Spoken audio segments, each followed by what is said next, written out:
Hotel ஸ்டைலில் வீட்லேயே vegetable kurma எப்படி பண்ணுறதுன்னு பார்க்கலாமா அப்படின்னு சொன்னால் கேட்பாங்க. அம்மா வீட்டுக்கு வந்தால் ஹோட்டல் ஸ்டைலில் கேட்குறீங்க, ஹோட்டலுக்கு போனால் வீட்டு ஸ்டைலில் கேட்குறீங்க, என்னம்மா இப்படி பண்ணுறீங்களேம்மா அப்படின்னு சொல்லுவாங்க. அதனால் நம்ம இப்படி சொல்லலாம், வீட்லேயே ஒரு டேஸ்டியான வெஜிடபிள் குருமா எப்படி பண்ணுறதுன்னு பார்க்கலாமா. அதுக்கு ஃபஸ்ட்டு ஒரு பாத்திரத்தில் ஒரு 5 ஸ்பூன் எண்ணெய் ஊற்றிட்டு அது சூடானதும் நீங்கள் பெரிய வெங்காயத்தை கொஞ்சம் பெருசு பெருசாகவே கட் பண்ணிக்கோங்க. அதை சேர்த்து ஒரு வதக்கிட்டு இஞ்சி பூண்டு பட்டை கிராம்பு சோம்பு இதெல்லாம் சேர்த்து கொஞ்சம் வதக்கிடுங்க. இது எல்லாமே நல்லா வதங்கினதும் நீங்கள் தேவையான அளவு தக்காளி சேர்த்துக்கோங்க. வெஜிடபிள் நீங்கள் எவ்வளோ எடுத்துருக்கீங்களோ அதுக்கு ஏற்ற மாதிரி தக்காளி சேர்த்துக்கோங்க. அது நல்லா வதக்கி விடுங்க. நல்லா வதங்கினதும் அதுக்கப்புறமா நமக்கு இதுக்கு தேவையான அளவு உப்பு சேர்த்துக்கோங்க. நெக்ஸ்ட்டு இதுக்கு தேவையான அளவு தனி மிளகாய்த்தூள், குழம்பு மிளகாய்த்தூள், மல்லித்தூள் இதெல்லாம் சேர்த்து நல்லா கலக்கி விட்டுருங்க.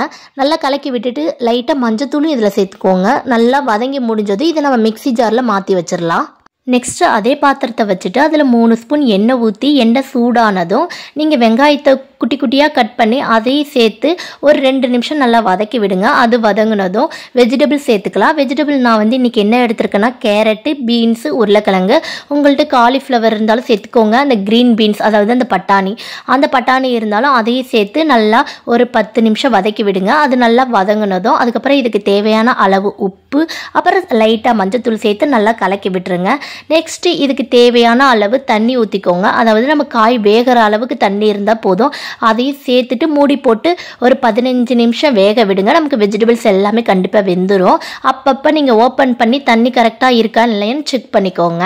நெக்ஸ்ட்டு மிக்ஸி ஜாரில் பொட்டுக்கடலை, முந்திரி, தேங்காய் சேர்த்து விழுதாக அரைச்சிக்கோங்க. தேங்காவும் முந்திரியும் ஆப்ஷனல் தான், அது இல்லைனாவும் டேஸ்ட்டாக தான் இருக்கும். நெக்ஸ்ட்டு நம்மளோட வெஜிடபிள் வெந்துருச்சுன்னா அதில் இந்த விழுதை சேர்த்து கலக்கி விட்டுருங்க. அதேமாரி மிக்ஸி ஜாரில் கொஞ்சமாக தண்ணி சேர்த்து அதையும் கழுவி இதில் எடுத்து ஊற்றிக்கோங்க. உங்களுக்கு எவ்வளோ தண்ணி வேணுமோ அதை சேர்த்துக்கோங்க. உப்பு காரம் எல்லாமே கரெக்டாக இருக்கான்னு செக் பண்ணிக்கோங்க. ஏதாச்சும் கம்மியாக இருந்தால் அதையும் சேர்த்து நல்லா கலக்கி விட்டுட்டு ஒரு 5லேருந்து 10 நிமிஷம் நீங்கள் மூடி போட்டு கொதிக்க வச்சாவே நம்மளோட வெஜிடபிள் குருமா ரெடி ஆகிடும். அப்பப்போ ஓப்பன் பண்ணி நீங்கள் கலக்கி விட்டுருங்க. இல்லைனா அடி பிடிச்சிக்கும் வெஜிடபிள்ஸ் இருக்கிறதுனால. லாஸ்ட்டில் லைட்டாக கொத்தமல்லி தூவி விடுங்க. நீங்கள் நிறையா தூவிட்டிங்கன்னா டேஸ்ட்டை மாற்றிடும். லைட்டாக தூவி விட்டு இறக்குனீங்கன்னா நம்மளோட வெஜிடபிள் குருமா டேஸ்டியாக ரெடி ஆகிடும். இந்த வீடியோ உங்களுக்கு யூஸ்ஃபுல்லாக இருந்தால் லைக் பண்ணுங்கள், ஷேர் பண்ணுங்கள். பக்கத்தில் இருக்கிற பெல் ஐக்கனை கிளிக் பண்ணிங்கன்னா நான் போடுற வீடியோஸ்லாம் உங்களுக்கு நோட்டிஃபிகேஷனாக வரும். சப்ஸ்கிரைப் பண்ணலன்னா சப்ஸ்கிரைப் பண்ணிக்கோங்க. தேங்க்யூ ஃபார் வாட்சிங்.